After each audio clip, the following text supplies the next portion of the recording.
कल हमने अध्याय 2 चरों का रैखिक समीकरण में समीकरण को हल करने की विधियां पढ़ी थी, आलेखी विधि और बीजी विधि। ठीक है, तो इसके पहले मैंने आपको आलेखी विधि बताया था।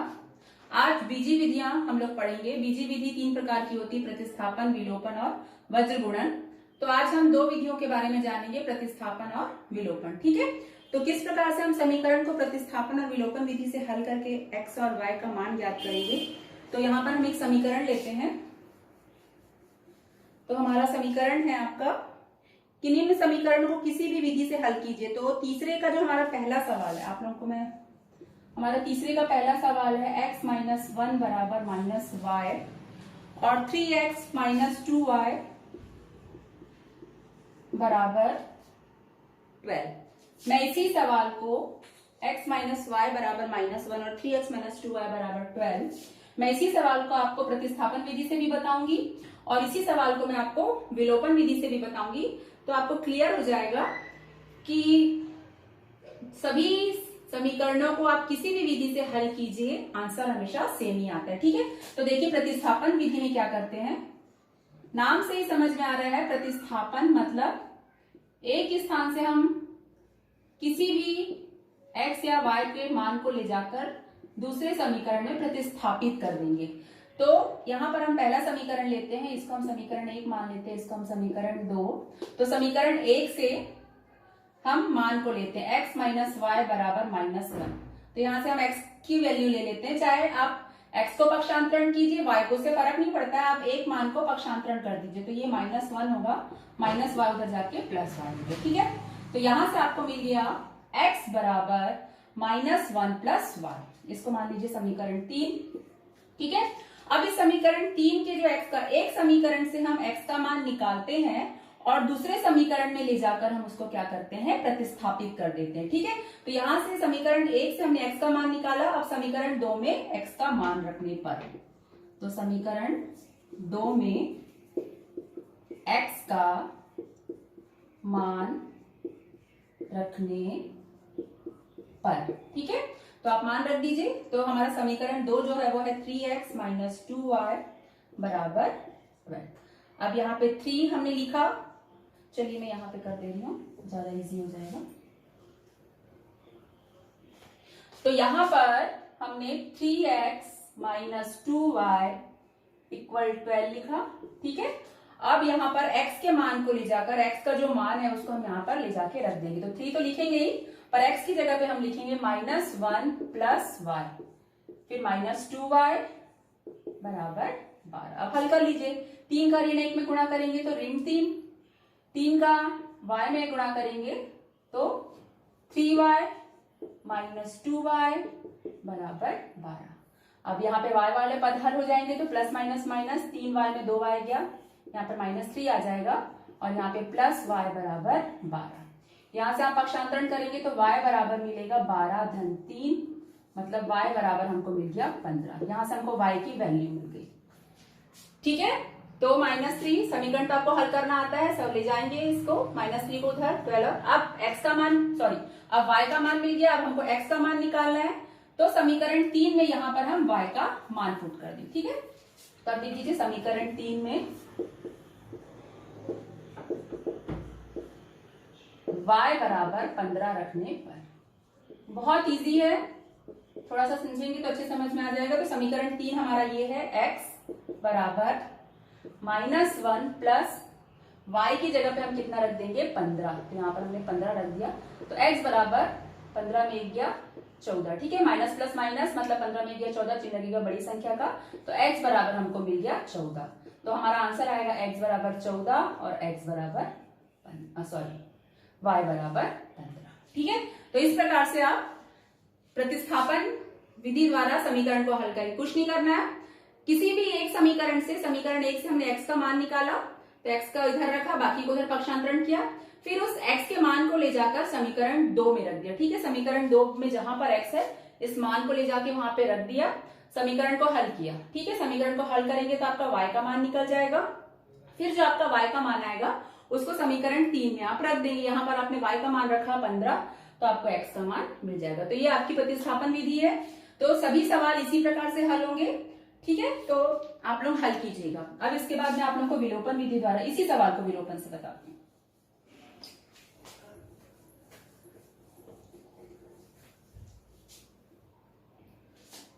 x माइनस वाई बराबर -1 था और 3x माइनस 2y बराबर 12 था। 3x माइनस 2y बराबर 12, ठीक है, ये -1 x माइनस, ठीक है। अब विलोपन विधि में हम क्या करते हैं, विलोपन विधि में नाम से ही कि हम एक पद को विलोपित कर देते, विलोपित मतलब खत्म कर देते। तो खत्म कैसे होगा, देखिए यहाँ पर आप किसी भी एक चर राशि को बराबर बनाएंगे, जैसे ये 3, यहाँ पर x है, यहाँ पे 3x है, तो दोनों को हम क्या करेंगे 3x बनाएंगे, ठीक है। तो दोनों को ये तो 3x है ही, तो इसको हम 3x बनाने के लिए क्या करेंगे, ये समीकरण 1 है हमारा, ये समीकरण 2, तो समीकरण 1 में हम किसका गुणा कर देंगे 3 का, क्योंकि यहाँ पे 3 का गुणा करेंगे तो 3x बन जाएगा और माइनस करेंगे तो ये आपस में कैंसिल। अब यहाँ पे तो हमको जरूरत नहीं है क्योंकि यहाँ पे हमारे पास पहले से 3 है, तो यहाँ पर मान लेते हैं हम 1 का गुणा कर, क्योंकि हमको वहां पर बदलने की जरूरत नहीं है, ठीक है। तो समीकरण 1 में 3 का गुणा कर रहे हैं, तो यहाँ पे लिख सकते हैं आप समीकरण 1 में 3 का गुणा करने पर, और 1 की तो जरूरत है नहीं, लिखते नहीं है, ठीक है, गुणा करने पर। तो आप गुणा कीजिए, ये आपका आ गया 3x, एक में तो करना नहीं, जब करना है तो हमको सभी में करना है। यहाँ पर आ गया हमारा 3y बराबर -3, ये तो आपका ऐसे ही रहेगा 3x माइनस 2y बराबर 12, ठीक है। हाँ, समीकरण 1 में 3 का गुणा करके यहाँ पर आप लिखेंगे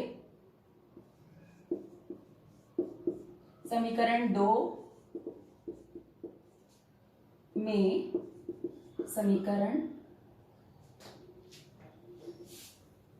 करके घटाने पर, ज्यादा लंबा मत लिखिए, करके घटाने पर, ठीक है। तो यहाँ पर अब हम घटाएंगे, घटाने का मतलब चिन्ह बदलेगा, ये प्लस है तो ये माइनस, ये माइनस है तो ये प्लस, ये प्लस है तो ये माइनस, ठीक है, क्लियर हुआ।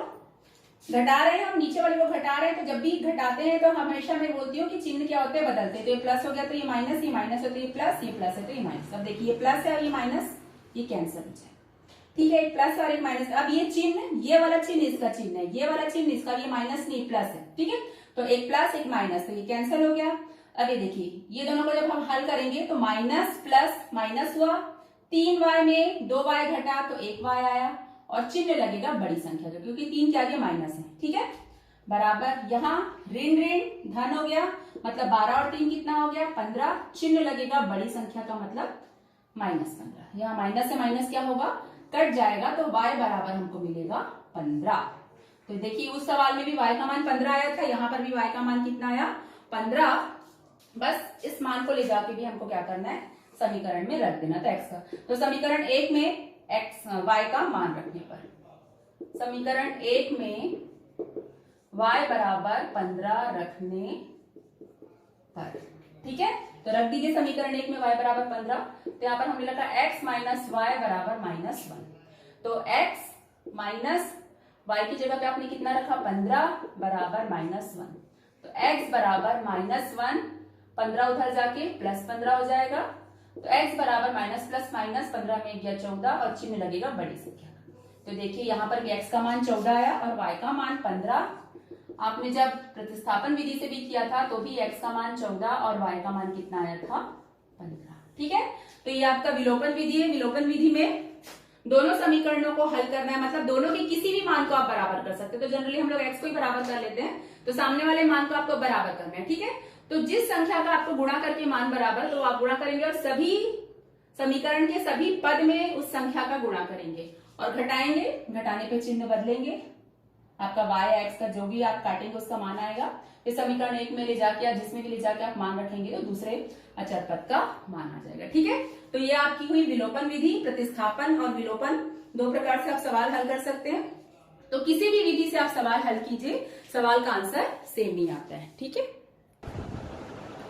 अब देखिए आपको मैंने विलोपन और प्रतिस्थापन विधि बता दिया कि समीकरण किस प्रकार हल करते हैं। प्रश्नावली 2 का वो तीसरा सवाल था, ठीक है। चूंकि सीक्वेंस में चल रहे थे इसलिए मैंने उसको पहले बताया। अब हम लोग आते हैं प्रश्नावली 2 का पहला सवाल, ठीक है। तो प्रश्नावली 2 का आपका पहला सवाल है कि जांचिए कि आ व ब में कौन से दिए गए समीकरणों के हल हैं, ठीक है। इन दोनों समीकरणों में हमको जांचना है कि जो आ व ब के मान दिए गए हैं वो किस समीकरण का हल होगा। ठीक है, मतलब इस समीकरण का कौन सा हल होगा। तो यहाँ पर देखिए, सबसे पहले आपको आ का मान दिया x बराबर 2 और y बराबर 5। वैसे ब में आपको दिया है x बराबर ऋण 1 और y बराबर 3। तो जो ये मान आपको x और y के दिए हुए वो इस समीकरण के हल है या नहीं। तो जैसे हम मूल के लिए हल है या नहीं करते हैं, ठीक है, वैसे यहाँ पर हम समीकरणों के लिए भी रखेंगे। तो करना कुछ नहीं है, बहुत सिंपल है। x और y का जो मान दिया गया हमको यहाँ पर रखना है, और यदि बायां पक्ष और दायां पक्ष दोनों आपस में बराबर हो जाता है मतलब इस समीकरण का मान है, और बायां और दायां पक्ष यदि बराबर नहीं होता है मतलब उस समीकरण का मान नहीं है। बहुत सिंपल। तो x बराबर 2 इस समीकरण में आप रखिए x बराबर 2, तो x की जगह पे 2 रखा, y की जगह पे हमने रखा 5 बराबर 7। तो जब आपने हल किया तो 7 बराबर 7 तो हो गया। बस समीकरण का बायां और दायां पक्ष अपने x और y का मान रखे, समीकरण को हल किया। बायां और दायां पक्ष यदि बराबर है मतलब x बराबर 2 और y बराबर 5 दिए गए समीकरण के हल हैं। ठीक है, सिंपल सवाल है।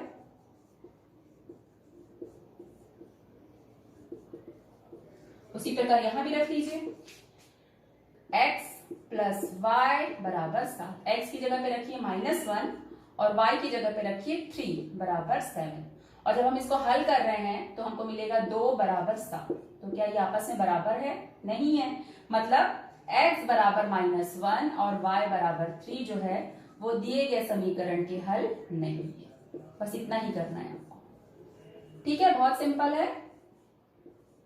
तो इस प्रकार जो प्रश्नावली 2 है आपका, उसका जो पहला सवाल है उस पहले सवाल में जो है वो आपके 4 सवाल हैं, और चारों सवालों में आपके आ व ब यही रहेंगे। बस आपका समीकरण चेंज होगा और समीकरण के x और y की जगह पे आप इस वैल्यू को रख के देखेंगे कि उस समीकरण का ये हल है या नहीं। ठीक है, तो 4 सवाल है, चारों सवालों का आप क्या करेंगे? हल करेंगे। ठीक है, अब देखिए प्रश्नावली 2 का पहला सवाल आपने बना दिया, दूसरा सवाल भी उसी से रिलेटेड है। वहां पर भी आपको यही कह रहा था पहले सवाल में भी कि जांचिए कि आ व ब कौन से दिए गए समीकरणों के हल हैं।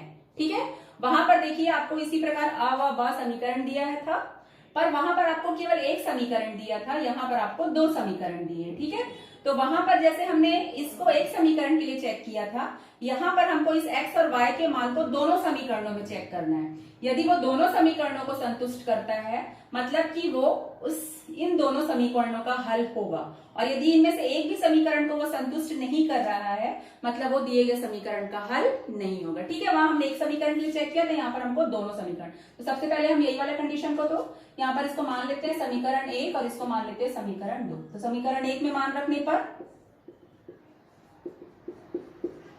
समीकरण 1 से अब समीकरण 1 में 2 x का मान आपने रखा 3 धन 5, y का मान आपने रखा ऋण 1 बराबर 1। ठीक है, फिर से देख लेते हैं। 2 x की जगह पर आपने रखा 3, फिर 5 y की जगह पर आपने रखा ऋण 1। तो 2 तिया हो गया 6 और ये धन ऋण ऋण हो गया 5 एकम 5 बराबर 1। 6 में 5 गया 1 बराबर 1। ठीक है, चलिए एक समीकरण को तो इसने संतुष्ट किया। अब हम देखते हैं कि क्या ये दूसरे समीकरण को भी संतुष्ट कर रही है ये x और y की वैल्यू। तो यहाँ पर हम दूसरे समीकरण में से भी रख लेते हैं। यहाँ पर हम समीकरण 2 से, ठीक है, वैल्यू क्या रखनी है? x बराबर 3 आप लोग अच्छे से बनाएंगे, x बराबर 3 और y बराबर -1।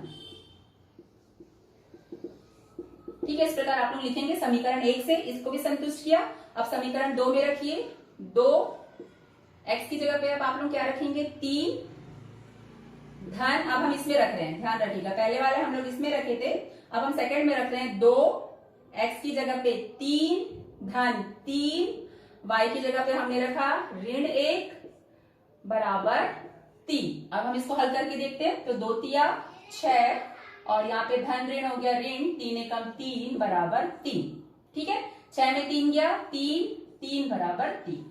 देखिए आपके x बराबर 3 और y बराबर -1 से 1 ने दोनों ही समीकरणों को क्या किया? संतुष्ट किया। इस समीकरण में मान रखे तो 1 बराबर 1 आया, और इस समीकरण में मान रखे तो 3 बराबर 3 आया। मतलब कि ये हुआ कि ये जो x बराबर 3 और y बराबर -1 है वो इन दोनों समीकरणों के हल हैं। ठीक है, तो आप इस प्रकार नीचे लिख लेंगे कि x बराबर 3 और y बराबर -1 दिए गए समीकरणों के हल हैं। ठीक, अब इसी प्रकार हम आगे वाले के लिए करते हैं। तो आगे वाला देखते हैं, हमारा समीकरण तो यही रहेगा। अब हम आगे वाला मान रखते हैं।